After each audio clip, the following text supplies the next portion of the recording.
Wait. Sharpen this. Hey, what are you doing? 911. Hey. Somebody's got a switchblade. Illegal. Go get him. Yeah, he's right in front of me. He's named David. Oh, police, I pay you. Tell me $1. I forgive you. I cancel the call. $1. You have to sharpen it first. That's easy. You know this? The pro ad. Let's start. Let me check the angle. Let me check the edge. See, this is a thick blade. It's either 18 or 20 degrees. Let's go with 20 to start out with. See if it's sharpened. 5 strokes. You see if there is a bevel on that. See the black part? That's where it has been sharpened. Not good enough. Let's go with 22. Now it's close to the edge. That means we're on the correct angle. Hold the sharpener steady. The knife's in. Grab. Now you see most part of the blade, especially towards the edge, is now black. That means now you need to be afraid of the police. Very sharp.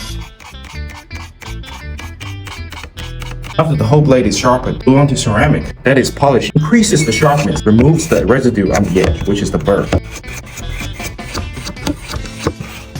Now this whole thing, sharpness test. $1 for me, otherwise I dial 911 right now. Get your bitch!